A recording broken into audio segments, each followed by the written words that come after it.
Esther was watching something on television. It was something that had happened in another part of the world, and it had happened to children.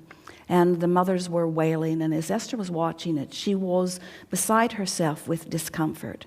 And she said to us, Abraham, if I am feeling this much discomfort over watching something from which I am so completely removed, what must it be like for those people who are in the midst of all of that?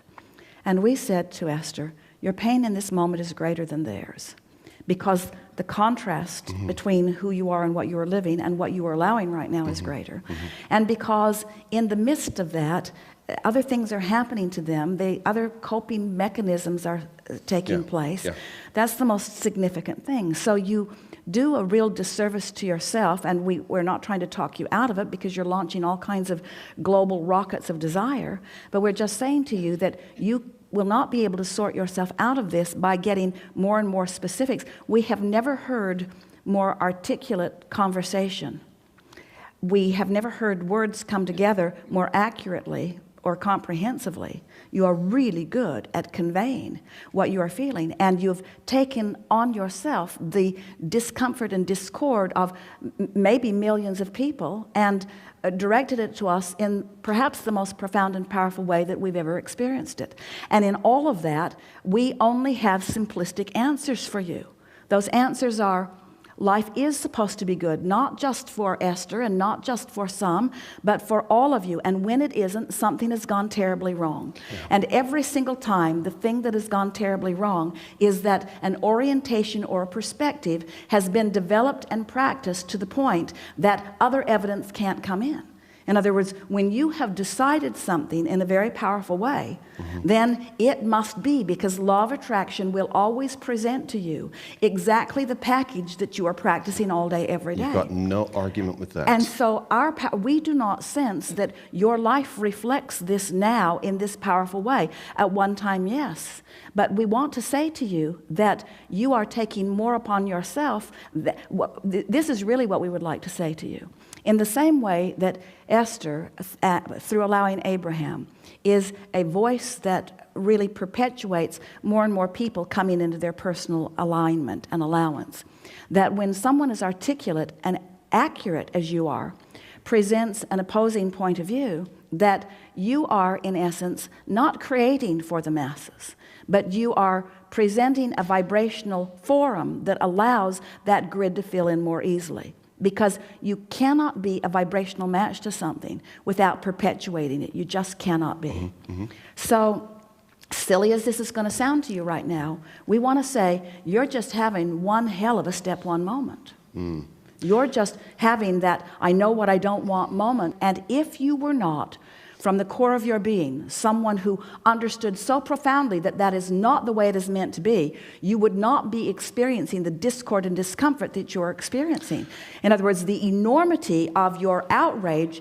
Jerry said to Esther, you're aware of Jerry? Oh yes, I've met Esther and Jerry at their house. Jerry said to Esther, he's writing to her nearly every day.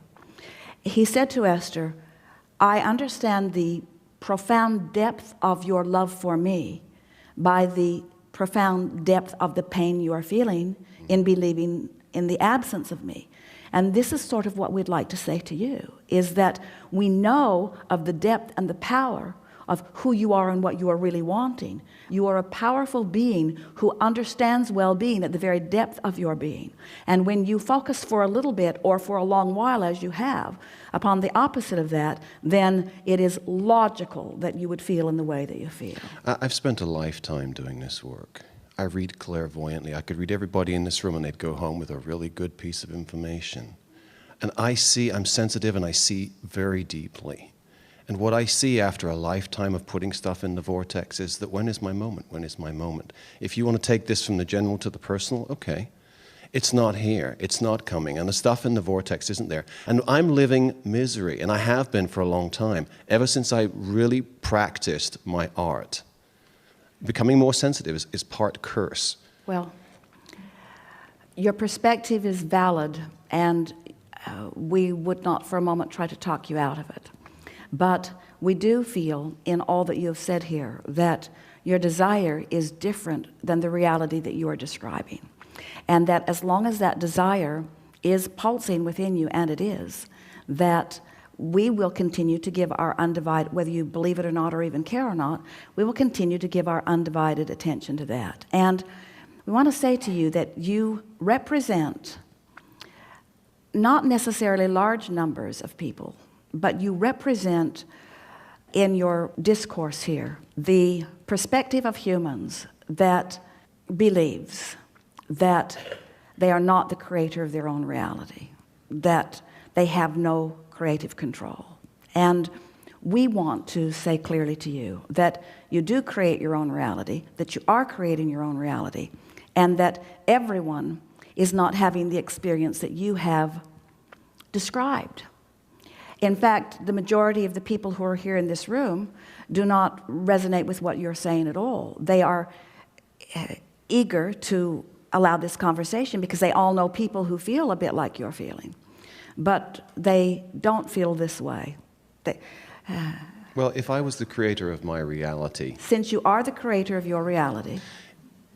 Many people are creating their realities. Every person is creating their reality. On an energy level, yes. Vibrationally. Vibrationally, and yes. And often unknown to them. Physically, people insert into others' experiences. I do not believe for a minute every one of the 6 million Jews that spent 20 minutes screaming themselves to death in a gas chamber was an attraction or created that experience. Nor any of the other genocides, Rwanda, any of them. I mean, there, even if in the most simplistic... Here's the most significant thing that we want to say to you. It is not important to us what you believe, because what you believe is yours to believe. It is important to us what we know to be. It is important to us that we know what we know. So we have discovered that by knowing what we know, our life is one of joy. And you've discovered that by knowing what you know, your life is one of misery. We just want to explain to you that there are choices. We don't disagree with you that most people don't know those choices. We don't disagree with you that momentum happens and people focus upon the reality around them. We don't disagree with you that people push against a lot of things. We do not disagree with you that there are people that are evil in intent, that find ways of putting people in precarious positions. But we will never agree with you that the world is without the ability to create its own reality. No, we will never. I'm not saying that. I'm saying if you're in a situation that is out of control because other people have their own positions of power. Out of control because vibrational momentum has caused it to be that. I want to ask this audience for a moment. Are you all right for a little more discussion? Or... So they're enjoying the discussion. Thank goodness, because I know this is an unpopular question. It's all right. I've taken 2 years to come here, and I've had this conversation with you on the astral many times. And last time I tried to come here, it was no, and this time it was yes. So here I am.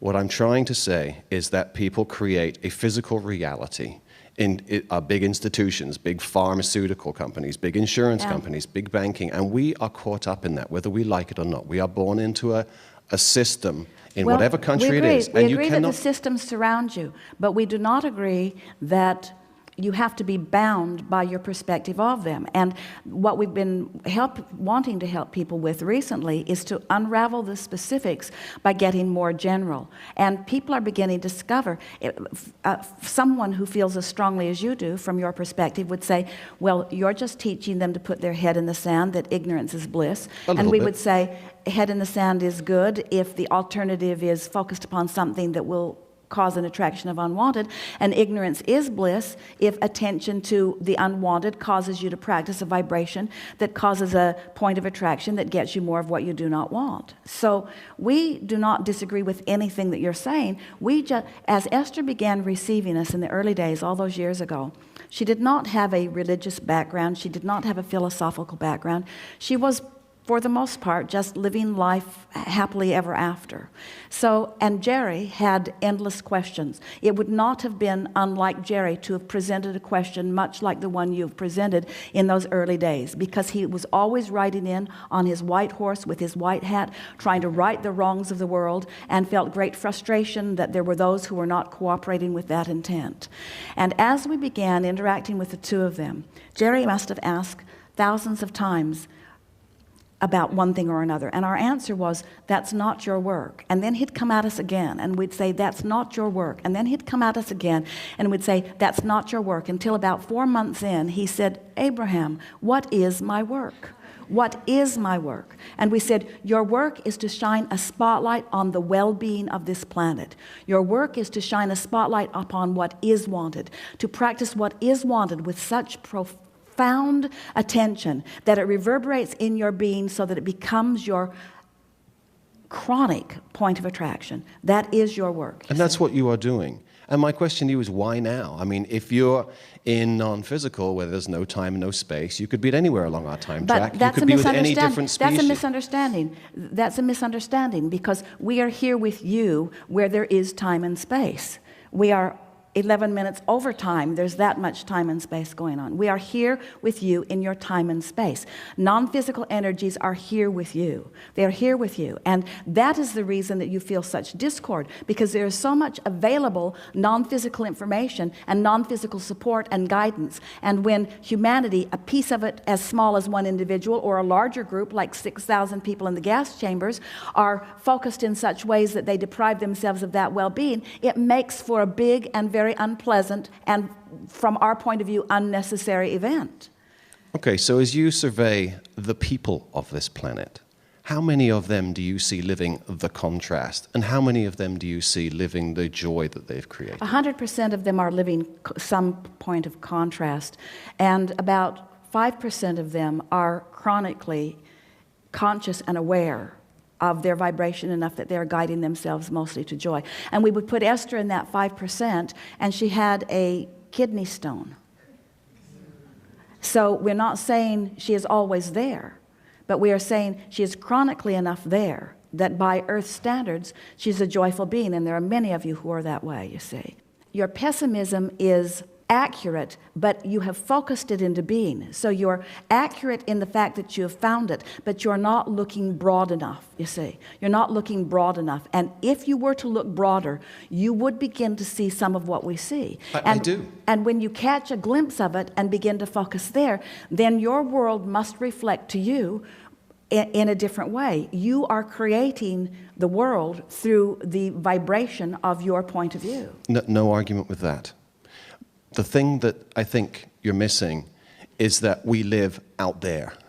And out there, if 95% of them are experiencing, quote, the contrast, which I would describe more as the misery. Oh, well, the contrast that we were referring to was difference. The contrast is variety, not misery. But most of the people are living miserable lives for the most part. But you see, you don't have access to other than that when you feel the way you feel. In other words, you don't feel, you can't attract otherwise. That's what's so interesting about law of attraction. When you make up your mind about something, it becomes your vibrational offering. And when it's your vibrational offering, law of attraction says, here's more evidence, here's more evidence, here's more evidence, here's more evidence. Until you run into somebody out there.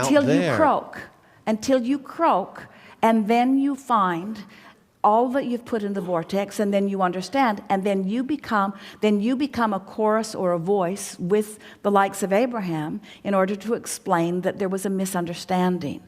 Law of attraction proved its point to you. I can do that, and I've done that. I'm saying I've done a lifetime of this, and at this moment, maybe because I'm just in divorce and a little bitter, I don't know, but at this moment, I'm doing an assessment. It's time to do an assessment. We want to say to you, and we mean this as much as we have ever been able to convey it to another, we have enjoyed this interaction immensely. It is deeply satisfying to us to hear someone with strong conviction. And we want to say to you that you're not wrong in your perspective, and law of attraction will prove you right. We just want to ask the simple question, is this what you want to be proven as right? Because it is not the work that we are upon, and we do not believe it is the work you are upon either. Because if it were, you would be taking joy in this perspective, and you're not. Good time for a segment of refreshment.